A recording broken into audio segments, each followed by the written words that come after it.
Upon noticing signs of abnormality in the royal capital, he descended from 400 meters above the ground with Nave's flight magic, landing directly at what Sebas had previously identified as one of Eight Fingers' hideouts. And there, of all things, was Demiurge half-demonized, locked in a contest of strength with their top priority threat. Behind them stood a small, robed figure, but it was outside Ains's immediate line of sight. Now then, which one of you is my enemy? It was a cool line, but the situation itself was anything but. Demiurge seemed to be pressing with all his might, while the opponent resisted with equal effort. Half buried in the earth up to his waist, the figure was bracing against Demiurge's enlarged arms. Ains couldn't begin to guess what Demiurge was thinking from behind his mask. Someone needed to explain what was going on, but Demiurge clearly couldn't speak right now. Worse, Ains had activated Perfect Warrior, which prevented him from using any magic, including message. That meant there was no one to explain anything. He would have to improvise. And to make matters worse, he had to do so with Demiurge right in front of him, expecting him to play the role of a supreme being. A small wave of panic rose in him, before emotional suppression calmed his mind, letting him think. Demiurge, a fight, and monkey spanner. How was he supposed to spin this? Was this a joke? Again, emotional suppression settled his panic, and Ains made his decision. Fine, he would ad-lib and hope Demiurge followed his lead as usual, reading too much into his words. First of all, Dark Hero. I am Evely of Blue Roses. As a fellow Adamantite-class adventurer, I ask this of you, please fight alongside Lord Monkey Spanner against this demon. His words were cut off. Still, the interruption worked in his favor. Grateful to the unknown speaker, Ains seized the chance to ride along with her declaration. A demon, is it? Very well. Understood. He raised his greatsword and faced the demon. From behind the mask, Ains could almost feel Demiurge's startled eyes on him, but he had no choice but to trust Demiurge would adapt. You there, demon. Am I correct in assuming you are the one behind the capital's current state? Ku. To think I would be graced with your presence. May I first ask your name? Mine is Jaldabath. Jaldabath. What a strange name, Ains muttered, just as a grinding, cracking sound echoed. From beneath Demiurge's pressing arms, the figure, Monkey Spanner, had vanished. In his place, stone and soil erupted like a geyser. Bursting free, Monkey Spanner kicked away Demiurge's arm as if in celebration. Demiurge, distracted while conversing with Ains, couldn't react in time and was sent crashing into a building. TCH. That was suffocating. Damn demon, hey, thanks for the help. Dark One, was it? I'll remember that name. Ooh, think nothing of it. Though furious at seeing Demiurge kicked aside, Ains instinctively adopted a submissive attitude. The casual, domineering tone of Monkey Spanner stirred old memories of Suzuki Satoru bowing to overbearing bosses in his salaryman days. Anger flared, then subsided. Now was not the time. This was a test of Monkey Spanner's strength. Demiurge had said he would go all out, and clearly he had. For Monkey Spanner to fight evenly against a half-demonized Demiurge, he had to be at least level 90. Then let's finish this. But Ains knew he had to stop things before Demiurge suffered further damage.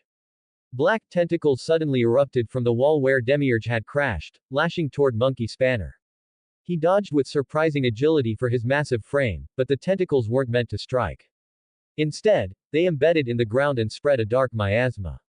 From within it, vast, feathered wings unfurled.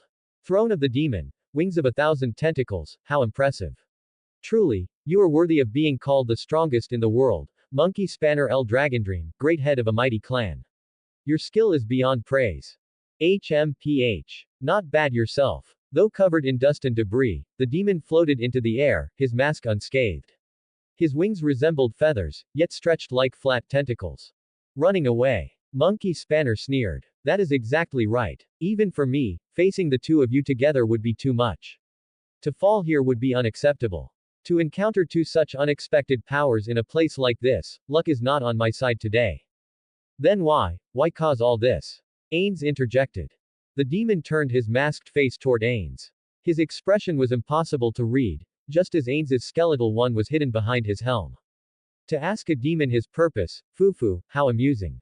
But very well, I can share. A powerful item capable of summoning and commanding demons recently entered this city. It is far too valuable to fall into human hands, so I came personally to reclaim it. If we were to simply hand it over, would this end? No. Not after the damage I've taken. I cannot retreat so meekly. You'd do well not to underestimate a demon. I see. Then die here. Monkey Spanner suddenly appeared behind the demon, soaring upward. His massive body twisted with terrifying momentum, his muscles driving a storm of force around him. With that whirlwind at his back, he unleashed a crushing kick. But at that instant, the demon's form wavered. The demon's form flared into fire for a fleeting moment, vanished, and then reappeared higher above. It was a masterful use of illusion, an advanced spell so refined it could deceive the senses into mistaking falsehood for reality. TCH, such cheap tricks. How crude and barbaric your manners are. It's almost pitiable to watch. Wouldn't it be better to return to us? To be honest, I'd like nothing more than to lead you straight to the slaughterhouse myself, but facing that dangerous companion of yours at the same time would prove troublesome. So, I'll take my leave. You think I'll just let you go? Whether you do or not matters little. You may not care, but what about that small fry over there? The demon's gaze shifted. At the spot it fixed upon stood the masked girl. Ains, uncertain of the situation, instinctively stepped forward to shield her. Well, if that's the case, very well. I'll be going now. Defeating you was never my goal anyway. You're welcome to chase me if you wish, but understand this. This city is crawling with vermin, not just your little minnow. From this moment on, I intend to summon my followers and blanket the city in flame. By drawing down a fragment of hell itself, I'll cleanse this filthy surface world. If you still insist on standing in my way, then so be it. I promise, you'll be sent to the next life in the fires of purgatory. Quote. You bastard. With those words, the demon Yaldabaoth, Demiurge, turned his back and soared into the sky. His body ignited in black fire, and in the next instant, he vanished. Ains thought to order pursuit but refrained. Instead, he cautiously suggested that the masked adventurer, Evely, should give chase, but both she and the hulking warrior dismissed the idea. Ains approached the grim warrior, who was scowling to the side. Are you unharmed? Quote. All live. Thanks to you. Despite his rough exterior, the man's calm eyes reassured Ains. Moments ago, he had seemed all fire and fury, but now he cooled just as quickly. Perhaps he was that sort of person. Ains seized the chance to study his behavior more carefully. He believed a commander ought to understand the instincts behind his subordinates' actions. Evely approached, offering quietly. Sir Monkey Spanner, if you're wounded, I can heal. No, my thanks, but I'll manage. What concerns me more is. His gaze shifted. Following it, Ains and Evely noticed two figures lying collapsed as if asleep. No wounds, no breath, they were already dead. With a grave face, Evely drew a shroud from her item box and wrapped the bodies. It was the cloth of preservation, ensuring the corpses would remain suitable for resurrection magic. Ains wanted to ask questions, but Monkey Spanner's imposing presence restrained him. It's not intimidation exactly, but given his legendary reputation, I can't just speak carelessly. I may be adamantite rank, but he's a living legend, a senior. A rookie shouldn't overstep. Still.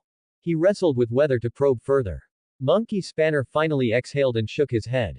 So, what about you? Me. You're the dark hero, aren't you? The adventurer making a name for yourself. What's your next move? Did you take a request? Yes. A noble family had me guard their estate for several days. But while being transported across the capital skies, I saw this battle erupt and judged it an emergency. So I intervened. And now, Ains turned. Nabe, what's the situation? We can pursue the demon. I can track him immediately. That seems to be the case. Relief washed over Ains. Nabe had chosen one of the cover stories he had prepared. Perfect. Still, he couldn't risk Monkey Spanner following. He needed to divert him. Then I'll pursue the demon. But what about you? Do as you please. Keep the fame, the glory, I don't care. I'll stay and protect the ones who remain. The man waved his hand dismissively, looking drained. Ains noted the lack of energy. Perhaps there was a hidden restriction, time limits, maybe, like a character from some old tokusatsu show. Ains tested the waters. Virtual reality. World War III, neo-Nazis, economic collapse, no, never mind. A stray thought. Quote. Nonsense. The warrior tilted his head, puzzled, then looked away. Light flared from Ains's skull beneath the helm. His suspicion was confirmed. Those phrases were meaningless to anyone but a player. Monkey Spanner hadn't recognized a single one. The test was complete. Monkey Spanner was no player. 37 Colliding while out of sync. 8. Chapter 37. Colliding while out of sync. 8. The Black Warrior strode fearlessly through the royal capital, now shrouded in darkness. With every swing of his blade, demons were cut down, and cheers erupted all around. His very presence radiated the aura of a hero, none other than Momin the Black, the adamantite-ranked adventurer hailed as the kingdom's hidden trump card. What began as a mission to eliminate the Eight Fingers had, somehow, transformed into a desperate operation to defend the capital against demons. At the very center of it all stood this hero, who had volunteered to take on the most dangerous position. Admiration filled the eyes of all who looked upon him. But for the one beneath the mask, Ains, the situation was far from ideal. Forget all that, I just want this over with already. Though he maintained his heroic act, unease had begun gnawing at him. Things going according to plan felt reassuring, but now he felt like he was flailing midair, having forgotten the rails he was supposed to follow. It was all Demiurge's fault. How had things ended up this way? Why, after accepting a mission, was he now locked in battle against demons in the middle of the capital? He had, of course, entrusted Demiurge with full authority, but hadn't his original order been to rescue Tuer? Then why was his subordinate parading around as a demon and tearing the capital apart? Ains couldn't see through Demiurge's scheme. He trusted that everything was for Nazarik's benefit, yet being in the dark made his non-existent guts twist with frustration. After attending the emergency meeting summoned by Princess Renner, Ains had intended to confront Demiurge immediately under the pretense of hunting demons. Unfortunately, others dissuaded him, fearing he was recklessly charging into danger. From his own perspective, such concern was absurd. Demiurge was his subordinate, nothing could possibly threaten him. Yet from an outsider's point of view, it looked like a newly minted adamantite warrior was overestimating himself and rushing toward his death. Well, I suppose I can't blame them. Objectively, he was indeed a rookie, an adventurer who had only been at the highest rank for a few months. Even if his title was lofty, his experience was laughably shallow. And standing beside him was a true veteran, a living legend whose name had echoed for 150 years. In comparison, Ains seemed little more than a child, unworthy of bold moves. Thankfully, the famed monkey spanner had no interest in fame or glory and chose to withdraw, leaving the stage to Ains. Had he insisted on fighting together, Ains would have been in serious trouble. I'm not actually that skilled as a warrior. If he pressed me on it, I'd have been exposed. Even though his perfect warrior ability granted him the physical capabilities of a level 100 warrior, it did not bestow actual combat skill. Ains knew no techniques, no swordsmanship. He was, at heart, an ordinary salaryman who had never wielded a blade in his life. Even in Yggdrasil, he had taken perfect warrior only out of admiration for Touch Me, never once using it in real combat.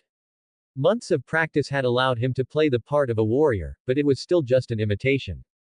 Against a true warrior of equal level, he would lose instantly. Ains was, at his core, a magic caster. His warrior persona was nothing more than a facade. Still, he pressed forward. This too was part of his grand plan, or so he told himself. With twin obsidian great swords flashing, hellhounds and greater hellhounds alike were cut down in a storm of steel. Each swing scattered flesh and sparks across the battlefield, his overwhelming physical strength creating shockwaves that sent demons flying. Yet beneath the violent display, doubt lingered. There are too many variables here. Could it be that Demiurge accounted for all of this as well? Ains could not shake the sense that he was being swept along by unseen currents. Earlier, during Princess Renner's meeting, he had nearly lost control, so much so that, for a fleeting moment, he had almost slammed his fist into the head of the adventurer Evely for her remarks. Intoma had nearly died. One of his beloved family members, one of the beings born of nothing and entrusted with life in Nazarik, had almost been snuffed out. Yes, even if slain, Intoma, as one of the custom-made Pleiades battle maids, could be resurrected with sufficient gold. But that wasn't the point.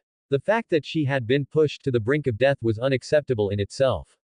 Eat people. Kill people. So what? It wasn't Intoma who sought battle. She had only tried to avoid conflict, and yet the other side seized her, forced the fight, and sought to end her life. The thought of it brought back bitter memories of Yggdrasil, of the days of persecution. For one brief, dangerous instant, Ains nearly lost control of himself and almost crushed Evely, the arrogant insect who had so proudly boasted on that battlefield. Had he not remembered the dangers of undead emotional suppression, and the Shaltir incident, he might very well have done it. And if he had, all of the painstaking effort he had poured into building the identity of Momin would have been for nothing. I'll need to speak with Demiurge about this. Ha, if only I had the ability to read the minds of NPCs. If such a power existed, Ains knew where he'd use it most. On Demiurge. Right now, he wanted nothing more than to pry open that scheming mind, to see what infernal plans were spinning inside it, ideally in real time. Still, he had already sent word through Nabe. Demiurge would be ready. If Ains could just learn the true aim behind this orchestrated chaos, then he could finally adjust his own actions accordingly. Until now, everything had been too improvisational. Luck had carried him far, even granting him fame and admiration from adventurers and commoners alike, but luck alone was a frail foundation. He had to uncover Demiurge's full plan. Acting alone filled him with unease. Playing the role of an adventurer was one thing, but this was different. Monkey spanners, once thought players, now confirmed to be NPCs, hinted at the presence of another guild-like power in this world. Could they be making contact even now? No, he couldn't rely on his own judgment alone. He knew his own intelligence well enough not to trust it completely. Any stragglers can be handled by the remaining forces. Nabe, stay vigilant. Yes, Mamanzan. Casting a fleeting glance at the remains of slain demons and the awestruck faces of the warriors, Ains turned away. To them, he looked every bit the legendary hero, an invincible champion striding through a city saved from despair. The survivors, hearts aflame with gratitude, showered him with cheers. Drenched in that roaring tide of admiration, Ains advanced. No one stopped him. No one could. The air was charged, the atmosphere whipped into a frenzy by his feats. In such a moment, it would seem natural, even inevitable, for him to press forward alone to vanquish the demons. Lifting his blade high in a gesture of victory, he let the cheers swell around him before slipping into a steady run. Soon, a vast square spread out before him. At its center stood a lone figure, a masked demon, brazenly awaiting him in plain sight. No other demons lingered nearby. No adventurers had followed. Ains glanced back once, confirming no one had trailed him. Then, slowly, he spoke. This place, seen by others as a death trap, was of no concern to him. After all, wasn't everything already resting in the palm of his hand? At least, that's what he told himself. Surely Demiurge had arranged it so. And so, Ains declared. Very well. Let's hear it then, Demiurge. As expected of you, my master, you already see through all. But if there is aught I may answer, I shall speak. The masked demon, Demiurge, removed his mask and bowed deeply before the obsidian-clad warrior. Then, lifting his head slightly to survey their surroundings, he continued. Yet this place is not fitting for secrets. Might I suggest we move? A more suitable location has been prepared. So be it. I shall hear your tale there. Lead the way. At once, my lord. With another bow, Demiurge took the lead. Ains followed with deliberate, unhurried steps, the weight of the coming revelation pressing heavily upon him. 38 Colliding while out of sync 9. Chapter 38. Colliding while out of sync 9. Even in a capital city fallen to hell, there are still places of safety. Chief among them is the royal castle. Guarded by Gazef Stranov, the kingdom's strongest warrior, and his elite corps, further protected by layers of defensive wards built up by generations of court mages, its defenses are said to withstand even demons of difficulty rating 100 or higher. Yet, if one were to ask where the most secure place in the kingdom was, none would hesitate to answer, here. Hundreds had gathered. But these were no mere civilians. Helmets gleamed, leather and plate armor overlapped, and polished full plate reflected the firelit night. In their hands were swords, spears, axes, hammers, and staves, all enchanted with magic. Shields bore crests, robes shimmered with wards. They were adventurers. Each bore the emblem of their rank plate. Had they arrived? Yes. At Monkey Spanner's words, a representative stepped forward and bowed. Behind him stood hundreds of adventurers. Among them, a Dominite class, the highest rank. Beneath them, Orichalcum parties in full force.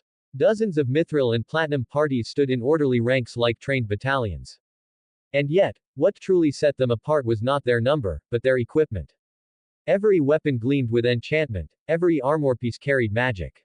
Such gear far surpassed what Platinum-ranked adventurers could normally afford. But these were not ordinary adventurers. 4 sub-parties of Iron Oath, 35 in total, assembled. 3 sub-parties of the Jolly Cask, 19 in total, assembled.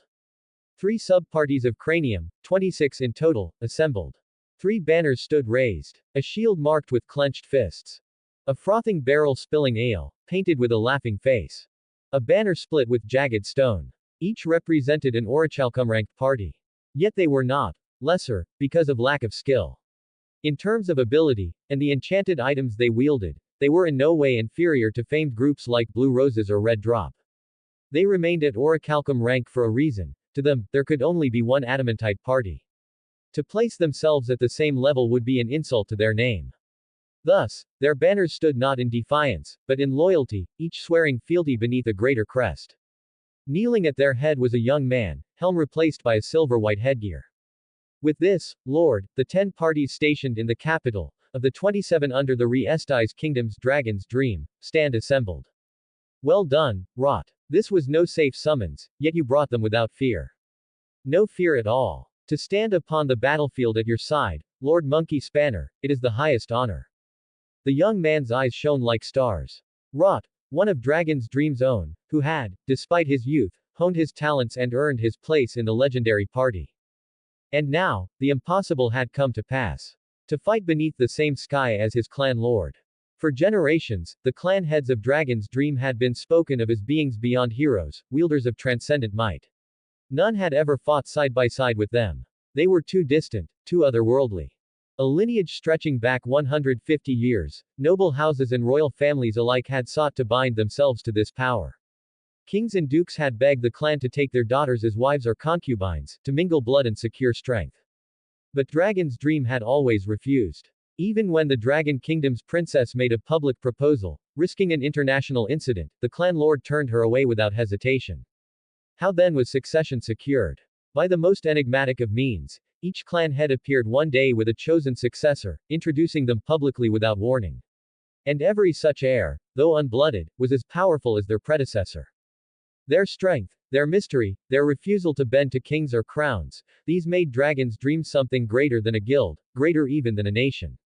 They were adventurers, yes, but adventurers whose very existence had become a deterrent, a force of balance between nations. Information brokers, dealers of enchanted relics, even sellers of legendary-grade artifacts at auction, whether from ruins, dungeons, or, made by their own secret means, none could say. Rumors and suspicions abounded, yet none could tarnish their reputation. And so it was that Dragon's Dream stood immortal in history, a clan above nations, its leaders ever unmatched, its mysteries unbroken. And now, in the capital of Re-Estais, under the banner of the 6th clan head, they stood assembled, hundreds of blades awaiting their master's command. Even across 150 years of history, there are only a handful of records where the clan head of Dragon's Dream personally took the field. Drake L. Dragondream, who restored order to a world drowned in chaos 1.5 centuries ago. Lion L. Dragondream, who stood at the very front line a century ago and repelled an invasion, saving the kingdom itself. Such moments are vanishingly rare. The reason is simple. There are few occasions worthy of their intervention. These are men hailed as the world's strongest, guardians of humanity itself. If they must move, it would be for nothing less than a national catastrophe. And as adventurers, they never waged war between nations, only when legends arose, be it a monster of myth or a demon king of old, did they bare their fangs. And now, at this very moment, such an event had arrived. The capital was aflame, demons swarming like locusts, black fire devouring the city and drowning the streets in blood. Could this be what the world had looked like 2 centuries ago, during the evil deities' rampage? Those caught in the maelstrom wailed in terror. Yet young Rot could not suppress the exhilaration that boiled within his chest. A boy born in squalor, destined to crawl forever in the mud, had been reborn the day the clan reached out a hand. He had cast aside the filth of his past name, and in its place taken up the mantle of adamantite adventurer Rot, sworn vassal of the great clan. And before his very eyes stood the highest of honors. His lord, the clan head himself, was about to fight. Death held no fear. For the clan that had saved him, for the man who had recognized his worth, he would gladly give his life. And now, he would witness with his own eyes the true battle of Monkey Spanner L. Dragonsream, the world's strongest. More, fortune smiled upon him. His seniors were absent. Thunder Sword and Sky Orchid away on missions to the Azerlija Mountains, Resonant Bell dispatched to the Theocracy, War Spear still abroad on leave. Had they been present, they would have snatched this honor from him, mocked and scolded him for daring to stand so close. But by sheer providence, Rot, youngest of the clan, now found himself at the very front, close enough to see, to feel, to remember forever. His heart pounded, hot blood flooding his face, his whole body trembling in rapture at the glory to come. All parties under Dragon's Dream are ready for battle. Give the order, my lord. A thunderous cry erupted. Hundreds of adventurers raised their weapons high, the ground trembling with their roar. It was a sight like no other, an army of heroes. Normally, a single platinum-ranked party was said to rival 100 militiamen. But here, an entire army of such parties stood assembled, mithril, platinum, orichalcum, and even adamantite ranks, all beneath one banner. In terms of raw might, this host rivaled armies of tens of thousands. This is Dragon's Dream, this is the great clan itself. From nearby, Evelai's voice trembled even through her mask. This was what 150 years had wrought, a clan that had defended mankind not from men, but from demons, monsters, and beings of otherworldly horror. Guardians of humanity, untouched by the petty wars of kings, yet ever the wall against the inhuman. Spears and blades gleamed as they rose, their radiance piercing the heavens. It was an army worthy of legend, a sight not seen since the days of the 13 heroes. Evely had seen Blue Roses, Red Drop, and other famed adamantite parties. She had fought beside them. But compared to this, even she had to admit, Dragon's Dream was something greater. Even the rumor of one of their subparties had seemed daunting, but assembled together, they were overwhelming. If they had existed in the age of landfall 250 years ago, perhaps even that disaster might have been averted. Surely with this strength, even the legions of demons could be swept aside. Surely here lay hope. And yet, while the adventurers roared in fervor, while Evely trembled with awe, Monkey Spanner's eyes were cold. 39 Colliding while out of sync 10. Chapter 39. Colliding while out of sync 10. The wave of fervor mattered little to him. Raising one hand, Monkey Spanner silenced the thunderous cheers. His voice, calm yet heavy, carried across the assembly. Good. Even in such peril, you have shown courage to gather here. You've all heard the briefing earlier, I trust you understand the situation. The demons, invasion, the capital aflame, and the appearance of the masked fiend, a being of overwhelming power. For this emergency, adventurers had rallied, not for princes, nor for the Princess Renner, nor for the hollow authority of nobles. They gathered beneath the banner of Dragon's Dream, trusting in the legacy of 150 years, in the weight of the great clan's name. The sight alone was enough to make the members of Blue Roses feel a pang of inadequacy. Adventurers though they were, they could not deny the gulf of prestige and faith that separated them. Such was the nature of history and legend, even without speeches, their deeds compelled men to bow their heads. Then, from here, each of you shall advance and fulfill your duty. My lord, what of you? How will you act? I will remain here. When the masked demon reveals itself, send word at once. Understood. The young adventurer Rot bowed deeply, his heart still pounding. A part of him was disappointed that his lord would not lead the charge in person. Yet he understood. Against a foe estimated to be of difficulty level 200 or higher, only the clan head himself could possibly stand. If Monkey Spanner left to fight elsewhere, and the demon struck from another direction, the entire defense would collapse. His place was here, to intercept. That did not mean he sat idle. Already, several of his immortal sage clones, born of a hidden class technique, had been dispatched across the city. Each weaker than the original, each costing vitality to manifest, but enough to reinforce multiple fronts at once. I've sent my doubles to the most dangerous lines. Use them freely as bait if you must, but guard your lives. Yes, my lord. Then go. Show them your strength. Let no demon dare trample mankind. As you command. Oh. Rot's roar ignited another surge of cries, steel raised skyward. Hundreds of adventurers surged forth, a tide of iron and will. Almost the entire strength of Dragon's Dream's kingdom branch was assembled, bolstered by the independent adventurers who had flocked here. Their skill was respectable by surface standards, and their morale soared. But Monkey Spanner's gaze remained cold. At best, these were forces to cull lesser fiends, specters, Suleaters, the rabble. Against the masked demon, the one calling itself Jaldabath, they would break like twigs. In the end, it will fall to me. This so-called Moman had rushed ahead, but Monkey Spanner's mistrust lingered. No, his suspicion grew deeper by the moment. It was this very adventurer, Moman, who had triggered the order for Shinshi to withdraw from the outside world. Reports had classified him as potentially linked to the beings known as players, the godlike ones. That alone had been enough for the council to decree a full retreat. Monkey Spanner had half intended to merely observe him from afar before returning. Yet fate had placed them face to face. And the more he saw, the more the unease oozed through him. The papers had already been suspicious enough. Now, in person, the dissonance clung to Momin like a stench, thick enough to drip. A warrior? Yes, but what sort of warrior? His movements were off. If it were only a matter of raw physique, Monkey Spanner would have admitted the man rivaled his own body. But the way he used that body was clumsy, unrefined. He fought by brute forcing strength to cover for lack of skill. Purely by technique, that hot-headed youth wrought would be the better fighter. And yet, something feels wrong. A knot of unease tightened in Monkey Spanner's gut. He trusted his instincts, and those instincts screamed that something here was unnatural. The whole situation felt staged. Like a performance. The capital in ruins, fire clawing the sky, demons rampaging through the streets, yet when his head cooled, the impression that lingered was that it all looked too much like theater.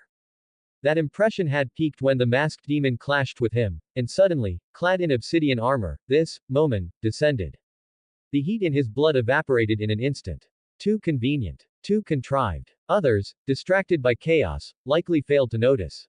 But from his calmer vantage, details leapt out that stank of falsehood. Why had the demon appeared at all? Jaldabath was far beyond what any adventurer of this world could withstand. Such a being descending suddenly, conveniently, on the very day the Eight Fingers Purge was launched.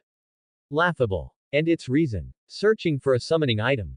Ridiculous. A monster of that power could have erased the city without effort. Yet it didn't. That restraint, that spectacle, it meant purpose. A staged purpose. And in the center of that stage was Momin. The way he threw himself forth, boldly proclaiming he would slay the demon single-handed, drawing every eye, too certain, too timed. Suspicion bloomed. The vampire Hanyo Penyoko, linked to Momin. The whispers of players, linked to Momin.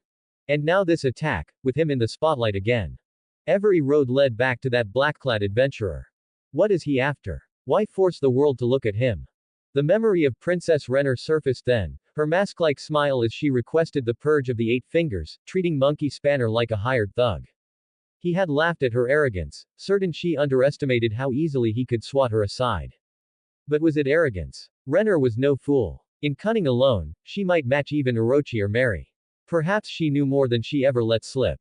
Would a woman like her, Princess Renner, really call upon him simply to clean up the Eight Fingers, a group utterly unrelated to her? She knew well how he would interpret such a request.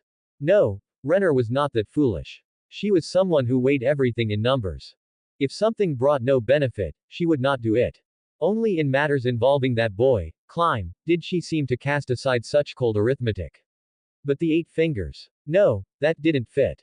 Then why? The answer came to him in a flash. It was not her will at all. Someone else's intent had crept in. No, could it be? Monkey Spanner's eyes flew wide. Over and over again, the thought echoed. Was the target all along me? The veil lifted. The truth of the unease crystallized. Everything had been staged. Renner, the Eight Fingers, the attack on the capital, the appearance of the demon, all of it set dressing. The stage had been built for him, and he had danced across it, oblivious, believing he was acting freely when he had only been following the script. The realization left him shaking with cold dread. Invisible claws of malice had already reached his ankles, binding him. The royal capital itself had become a giant trap laid for him. Come to think of it, the entire city had been covered by a spell preventing teleportation. Evely had claimed it was to stop her own escape. But no, its true purpose was to prevent him from fleeing, and the excuse had been crafted only so he wouldn't suspect. So much effort. So carefully prepared, just to catch him. How much scheming had gone on beneath the surface. He had trusted Renner too easily, had even handed her a ring, thinking it safe. But he had overlooked one crucial point. The ring's restriction was, all matters concerning Shinshi, not, all matters concerning Monkey Spanner. She had no idea he was a high priest of Shinshi. That meant she was free to spread information about him as much as she liked, right up to the limit of what she knew. A mistake. A foolish oversight. I need to flee. Forget Dragon's dream, forget adventurers, forget the flickering lives of these fragile humans, the real target was him. Some unknown hand, a group suspected to be players, had marked him. In over 2 centuries, never had he felt such peril. Death itself didn't frighten him. But the impact his death would have on Shinshi, that was terrifying. Exiles had been executed before, others had fallen in training. But if a high priest-level figure were slain by an outside power, the consequences could be catastrophic. And with God still slumbering, the backlash was unthinkable. Nor might death even be the end. He remembered the mysterious item that had stolen the will of the vampire Hanyo Penyoko. If the same befell him, if his will were stolen and his body turned into a puppet, that fate was worse than death. And yet he could not simply bolt. Perhaps even now, hidden watchers lay in wait for him to make a rash move. To startle the snake in the grass would be suicide. He would have to move cautiously, slip toward the outskirts, and then escape at full speed. And then, across the camp, he spotted a familiar figure. Climb, the boy he had once briefly trained, was speaking with another man, his face now far more composed than before.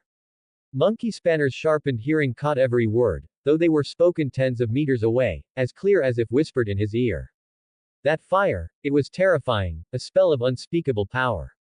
Brainsama, perhaps even rivaling that magic caster Gazef-sama spoke of, Ainzul Gown. And Monkey Spanner froze. At first he almost dismissed the name, dulled by the weight of looming dread.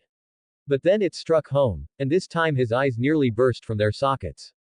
40. At the end of Distortion 1. Chapter 40. At the end of Distortion 1. Monkey Spanner moved like the wind, seizing Climb by the collar. The dozens of meters that separated them shrank to zero in less than a second. The sudden gust from his movement sent tents snapping violently in the wind, and the blue-haired man nearby instinctively grabbed for his sword with a startled, "What the hell?" But that didn't matter. Whatever this tall man tried to do, it wouldn't so much as scratch Monkey Spanner. What did you just say? GHK, Monkey Spanner-sama. What are you? He ignored the stammering and shook Climb roughly by the collar, both hands gripping with iron strength. The young knight's feet dangled helplessly above the ground as his airway closed. His choked gasps and frantic thrashing were powerless against muscles harder than steel. That thing you just said. Repeat it. What exactly did you say? Please, let go. Monkey Spanner finally released him with a sharp exhale. Climb collapsed to the ground, clutching his throat and coughing harshly, his face pale as a corpse. Beside him, Brain Ungloss narrowed his eyes. His hand gripped his sword tighter, every muscle coiled like a spring. The hulking figure was already within his range, and Brain was ready to strike at a moment's notice. Hey, Climb, are you alright? You bastard. I'm fine, Brainson. This is Monkey Spanner El Dragondream, head of the Great House. Ha! This musclehead is. Brain stared, dumbfounded. The giant before him was said to be the patriarch of that legendary clan. He'd heard the introduction earlier but hadn't paid it much mind, having kept himself distanced from such affairs. Now, up close, the truth was undeniable. He couldn't see himself cutting this man down, not even in his visions. It was absurd. This was the third transcendent being he had ever met, after Shultir Bloodfallen and Sebastian. If Shultir had felt like bottomless darkness, and Sebas like a vast ocean, then this man was a sheer cliff face, immovable, unscalable, hopeless. Swinging a sword at him felt as futile as an ant waving a twig against the forces of nature. The difference was overwhelming. This was what it meant to stand at the pinnacle of humanity. So the legends, they were real. The Great House, the guardians of mankind, they weren't just names. Once, because Gazef Stranov was said to rival them, Brain had scoffed at the idea of the Great House being so extraordinary. That thought evaporated now, replaced with awe and despair. And yet, Monkey Spanner ignored Brain's turmoil entirely. He crouched before Climb, his massive frame looming like a crouched boulder. Forgive the sudden threat. But the matter is urgent, so I need your cooperation. Climb, repeat what you just said. Yes. Of course, Monkey Spanner-sama. Though still trembling, Climb straightened and forced himself to speak. Pain lanced through his tongue where he'd bitten it, but this was nothing compared to the honor of standing before one of the three men he respected most in the world, perhaps the hardest one to ever meet. Do not be nervous. Just speak. Yes, tell me again what you said. About Ains. You mean Ainzul Gown? Yes. Where did you hear that name? Climb's voice trembled as he raised it higher. Tu heard it from the warrior captain, Gazef Stranov. When he went to investigate those bandits raiding villages, he said he encountered a masked magic caster called Ainzul Gown in a place called Karne village. Later, when his life was in danger against a powerful foe, that caster saved him. So Gazef said that, did he? You are certain? Yes. I only repeat what I was told. I can't say if it's true or false, but I don't believe the warrior captain would lie about such a thing. Monkey Spanner felt thunder crash inside his skull. That name. Ains Ul Gaun. He had heard it before. Not just heard, it lingered in his memories of Yggdrasil, where countless gods had spoken it again and again. As soon as the name reached his ears, those memories resurfaced with perfect clarity. Impossible. Monkey Spanner pressed a hand to his forehead.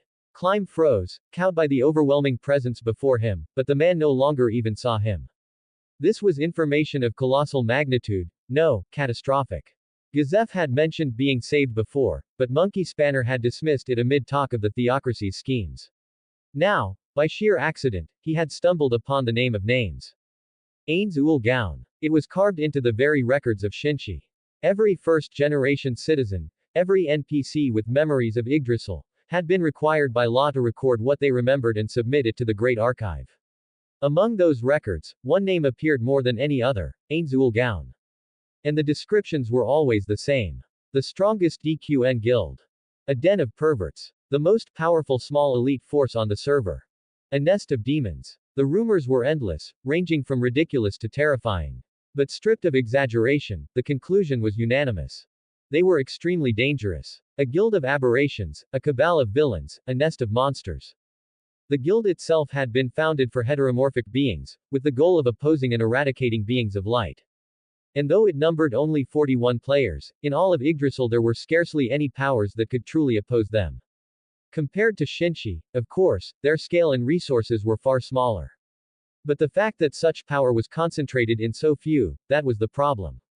According to what the gods once spoke of, there was an infamous incident, some 1,500 strong, players and their vassals alike, once banded together and launched an assault on their base. They sought both the fame of felling the 41 demons, and the treasure hoarded within. But instead of glory, they walked into traps and schemes, and not only failed to land a true battle against the guild members, but were utterly annihilated, and stripped of their equipment and treasures for their folly. These were not the gods of Shinshi, but still, 1,500 was no small number. Many among them had reached the same limits as high priests or governors, as elite commanders, perhaps not all, but certainly several hundred. And yet they were slaughtered, all of them, by 41. It was absurd. Terrifying. No detailed accounts remained. Of course, recorded memories were only fragments of overheard words from the gods. But the danger of that guild was clear enough. A heteromorphic guild. A den of evil. 41 demons. That alone was enough to mark them as a threat. But that such a guild might fall into this world, that was never considered. And yet, it wasn't impossible. Shinshi itself had descended, whole nations had come across. 5 centuries ago, the 8 Greed Kings had arrived alongside what was believed to be their guild base, a flying castle. If that was possible, then so too was the arrival of Ains Ul Gaun. And if they had already come, the weight of that name would be crushing. The guild Ains Ul Gaun possessed more than enough power to threaten Shinshi itself. And now they lurked in the shadows of this world. Could it be? The ones moving within the royal capital, could they be Ains Ul Gaun? The thought chilled him. Ains Ul Gaun was a guild of heteromorphs, of evil-aligned beings. Demons would certainly be among them. That demon, calling itself Yaldabaoth, could very well belong to them. Perhaps even that vampire, Hanyopenyoko, had been one of theirs. And now, to realize it only now. If only he had known earlier. Monkey Spanner shot to his feet. No longer did it matter to survey the situation or weigh his own safety. He had to return to Shinshi. Immediately. This supercritical information had to be shared. Every record on Ains Ul Gaun needed to be re-examined, analyzed, studied in detail. Fortunately, the Great Archive held not only the written recollections of Shinshi's people, but also the records left behind by the gods themselves. If those were reinterpreted in light of this knowledge, there would surely be more to uncover about the guild. Analyze them. Study them. Learn their strengths and weaknesses. Monkey Spanner did not doubt Shinshi's might, but never could they afford to underestimate such an enemy. The name alone demanded the assumption of the very worst, the darkest scenarios. I have to hurry. No more hesitation. He had to escape the capital. The moment he crossed the boundary of the teleportation seal, he would flee to Shinshi. Use it, aura. And then, that unease he had been feeling for some time suddenly surged into certainty.